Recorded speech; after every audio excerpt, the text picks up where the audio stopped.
The decisions we make, what we say yes to, what we turn down, don't always need to come from dramatic inner conflict. Sometimes they're rooted in clarity, a quiet, grounded sense of this is too much right now, or this I can do. Boundaries aren't always big declarations. Sometimes they're internal, soft, a pause, a breath.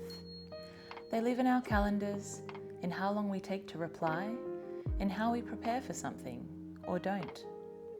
And they don't need to be hard, rigid, finite. Our limits can shift with our seasons. What's too much on one day might feel easy on another. What we have space for this week might feel like overload next month. The word boundary, even just the word alone, sounds so hard like a brick wall. But I really like to think of them as more like a shoreline. It moves, it changes, it's shaped by things like tides and energy and weather and time. So we're allowed to reassess and we're allowed to change our minds. We don't always know that we're at capacity until some tiny little thing just tips it all over.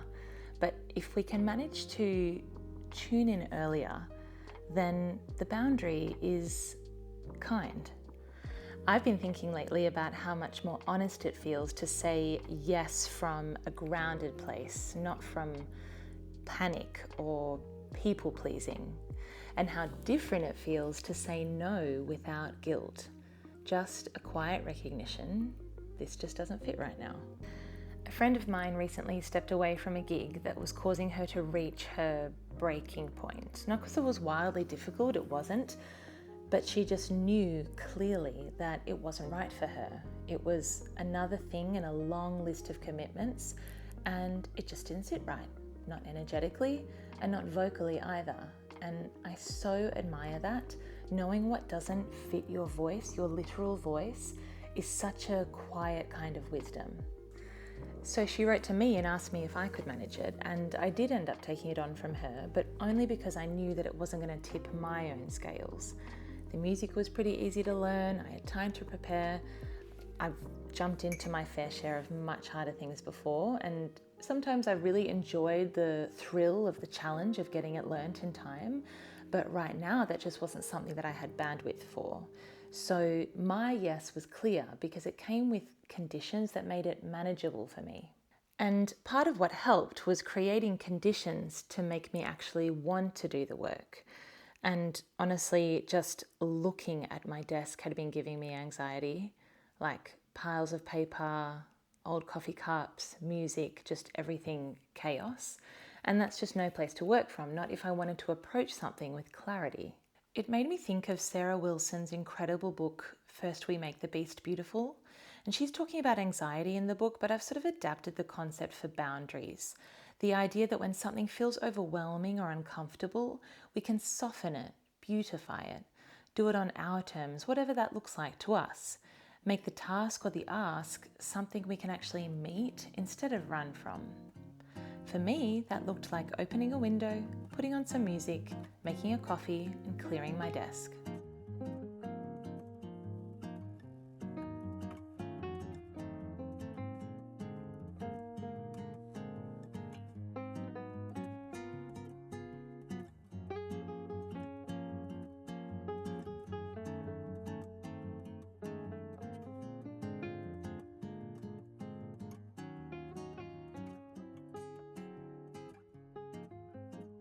It's just a small ritual, but it shifts something. It turns a task into a sort of invitation, both clearing the desk and learning the music. Both could have easily felt like a chore, but I knew that if I gave myself a clean space, a calm morning, good coffee, that it could become something else. Capacity isn't just about what we can do, it's about what we can do well while still being human. We tend to override our limits until they become impossible to ignore, but boundaries don't have to come at burnout's edge. They can arrive earlier as a gentle internal nudge. I used to think that if I wasn't doing the most difficult thing, that I wasn't growing. In fact, that's a limiting belief of mine that I have to consistently pay attention to. But that's not true growth, that's just adrenaline. So instead, I've reframed it. For me now, growth is knowing my limits and my capacities and knowing how to choose what doesn't flood my nervous system. And that knowing of yourself takes years, decades even, and it's something that I expect to be learning all my life. It only comes when we can take a moment to tune out the noise of things like hustle culture that tells us we need to fill every space with an accomplishment, and instead realizing that the space is the accomplishment. There's a kind of pride in saying yes to everything, and sometimes there's shame in saying no. But strength isn't always in the stretch, it's in the discernment. My friend wasn't weak for stepping back. She was clear, grounded in her no. And I didn't say yes because I wanted to prove something. I said yes because it met criteria that made it sustainable for me. That's what I'm learning now. To say yes from steadiness, not from fear of missing out. And to say no from calm and not collapse.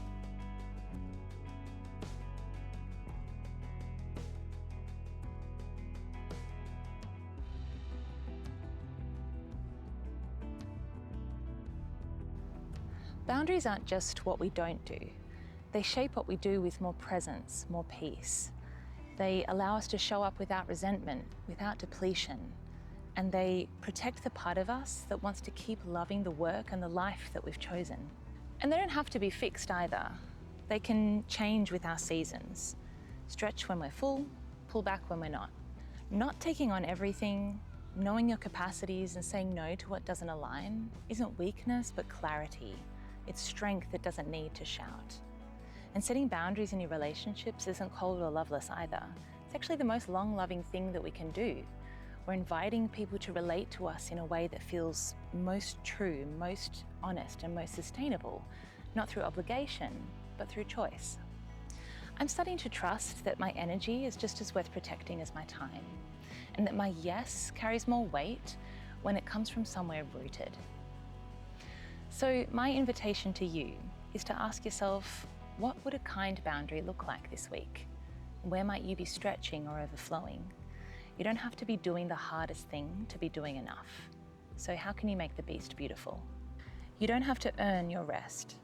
You don't have to prove your worth by pushing past your edge.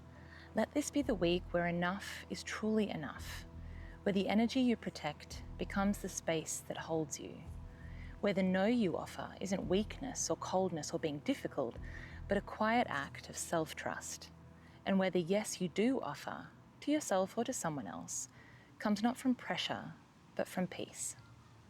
If you want to be part of this safe space moving forward, like and subscribe and leave me a comment with your thoughts.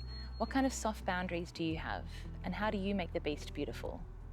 Please know that I believe in you, and I believe in your infinite potential to go out into the world and shine. Until next time.